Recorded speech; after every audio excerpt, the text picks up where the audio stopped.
नमस्कार, भारत एक्सप्रेस देख रहे हैं आप। आपके साथ मैं हूं उज्जवल मिश्रा। बीते दिनों 29 जून वो तारीख जब प्रयागराज में भीम आर्मी चीफ चंद्रशेखर पहुंचते हैं और उसके बाद उनको पुलिस प्रशासन की ओर से कानून व्यवस्था का हवाला दिया जाता है और सर्किट हाउस में रोका जाता है। उसके बाद चंद्रशेखर एक वीडियो अपलोड करते हैं। वीडियो सोशल मीडिया पर पोस्ट होती है। वो दिखाते हैं कि किस तरीके से पुलिस ने उनको, जिन दो परिवारों से मिलने जा रहे थे, वो दो घटनाएं प्रयागराज के अंदर हुई, एक करछना के गांव में हुई और दूसरा कौशाम्बी उन्हें जाना था। दोनों ही जगहों पर उन्हें जाने से प्रशासन ने रोक दिया। चंद्रशेखर एक वीडियो बनाते हैं, दिखाते हैं कि कितना पुलिस फोर्स लगा हुआ है। उन्हें रोकने के लिए सर्किट हाउस पहुंचते हैं और सर्किट हाउस से वो वीडियो अपलोड होता है। उसके बाद सैकड़ों की संख्या में उस इलाके में जहां चंद्रशेखर रुके हुए थे कार्यकर्ता पहुंच जाते हैं। कार्यकर्ताओं की पुलिस से बहस होती है। वो सैकड़ों की संख्या कब हजारों में तब्दील हो जाती है, ये पुलिस के लिए भी कहना मुश्किल है। लेकिन एकदम से ये चूंकि हुआ और उसके बाद लोग पुलिस से भिड़ने को तैयार हो गए। पुलिस प्रशासन की ओर से काफी देर इन लोगों को, इन कार्यकर्ताओं को जो नीला पटका गले में डाले हुए थे, इनको समझाया गया, लेकिन ये पुलिस पर हमलावर होने लगे। पुलिस की गाड़ियां तोड़ने लगे, पुलिस की गाड़ियों के शीशे तोड़े गए, पुलिस की जान लेने पर आमदा ये कार्यकर्ता हो गए। तस्वीरों में साफ देखा जा सकता है वहां की सीसीटीवी फुटेज उसके बाद सामने आई और उन सीसीटीवी फुटेज में देखा गया कि जो नए लड़के थे, गले में आजाद समाज पार्टी का पटका डाले हुए थे, नीला गमछा डाले हुए थे और वो लड़के उपद्रवी बन गए और उन्होंने वहां पर तोड़फोड़ की।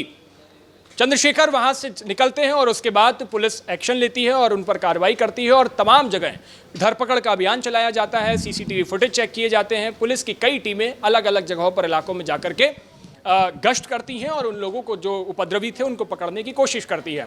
जिस करछना जहां पर चंद्रशेखर को जाना था, उसी गांव में पुलिस की 25 टीमें पहुंची और उन 25 टीमों में अलग अलग जगहों से जो कोई भी सामने आता है, जो उपद्रवी होता है, जिसकी पहचान पुख्ता हो गई है, उसको पुलिस उठा लेती है और गिरफ्तार कर लेती है। उस करछना गांव में, खासतौर पर उस गांव में जहां चंद्रशेखर को जाना था, वहां कई मीडिया चैनल पहुंचे और वहां पर एक रिपोर्ट कवर की। आपको बता दें कि जिन लोगों पर अभी तक मुकदमे हुए हैं, लगभग 700 से 800 लोगों के ऊपर मुकदमे हो चुके हैं। 80 से 85 लोग गिरफ्तार हो चुके हैं। इन पर एनएसए और गुंडा एक्ट लगाया जा चुका है और अभी भी पुलिस की टीम धरपकड़ अभियान चला रही है। लेकिन इसमें खबर यह है कि जो अब उनके परिवार हैं उन लड़कों के, इसमें से कई लड़के नाबालिग हैं, कई लड़के जो बालिग हैं वो अभी नई उम्र के हैं, यानी 20, 21, 22 की उम्र के लड़के हैं, जो उस उपद्रव में, उस प्रदर्शन में शामिल होने गए थे। पुलिस के साथ मारपीट में उनका जो उन्होंने वहाँ पर पुलिस के साथ मारपीट करने की कोशिश की, पुलिस की गाड़ियाँ तोड़ने की कोशिश की, उसकी सीसीटीवी फुटेज में उनकी तस्वीरें आई हैं, उनके चेहरे साफ दिखाई दे रहे हैं। तो पुलिस धरपकड़ अभियान चला रही है।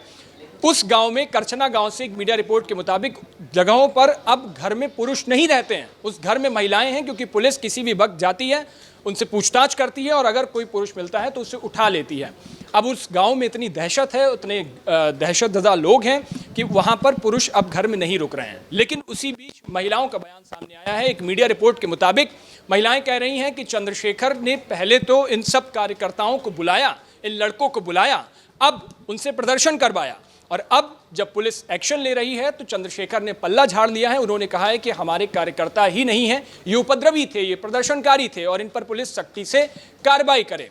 उनके परिवार में उनकी माता पिता जो भी हैं वो सब मीडिया के सामने बयान दे रहे हैं और ये कह रहे हैं कि एक वक्त जब चंद्रशेखर आए हुए थे, चंद्रशेखर ने लड़कों को बुलाया, पार्टी में शामिल कराया, गले में पटका डलवाया, वहाँ पर मौजूद हुए वो लड़के गए, चंद्रशेखर के हित में आवाज़ उठाई और उसके बाद अब जब पुलिस एक्शन ले रही है, उनको उकसाया चंद्रशेखर ने, और अब जब पुलिस एक्शन ले रही है तो चंद्रशेखर ने पल्ला झाड़ लिया और उन्होंने कह दिया कि हमारे तो कार्यकर्ता ही नहीं है, हमारे कार्यकर्ता शांतिपूर्ण तरीके से वहां पर मौजूद थे, ये जो उपद्रवी भीड़ थी ये कोई और थी और इससे पुलिस पर जांच करने की बात कही है। लेकिन पुलिस की जांच में ये साफ दिखाई दे रहा है, जो सीसीटीवी फुटेज सामने आए हैं, जो पुलिस की ओर से वीडियोग्राफी कराई गई थी उस वक्त जब प्रदर्शनकारी उपद्रव मचा रहे थे, उस वक्त में जो जिनकी तस्वीरें आई हैं, जिनके चेहरे साफ दिखाई दे रहे हैं, वो दिखाई दे रहे हैं कि गले में उनके आजाद समाज पार्टी का पटका पड़ा हुआ है और उनको उठा करके धरपकड़ करके पुलिस पूछताछ कर रही है। ज्यादातर जो पुलिस ने पकड़े हैं युवा, इनमें नए लड़के ज्यादा हैं जो 20, 21, 22 साल की उम्र के हैं और इनके परिवार अब कह रहे हैं कि इनका तो करियर ही खत्म कर दिया। चंद्रशेखर ने इनको बुलाया और उसके बाद अब चंद्रशेखर पूरे हालात से पल्ला झाड़ रहे हैं।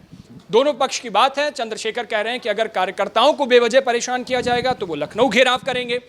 जो प्रदर्शनकारी थे, उपद्रवी थे, वो आजाद समाज पार्टी के कार्यकर्ता नहीं थे, भीम आर्मी के कार्यकर्ता नहीं थे, चंद्रशेखर के साथ जुड़े हुए नहीं हैं। वो उपद्रवी थे और उनकी जांच पकड़ करके पुलिस कार्रवाई करे, ये चंद्रशेखर का पक्ष है।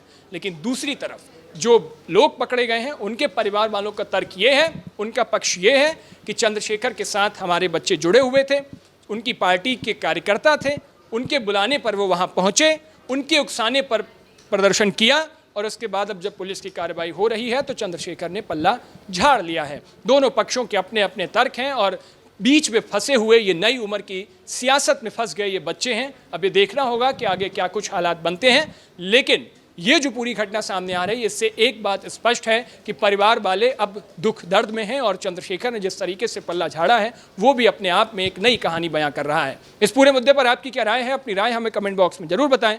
देश और दुनिया की बाकी तमाम खबरों के लिए देखते रहिए भारत एक्सप्रेस।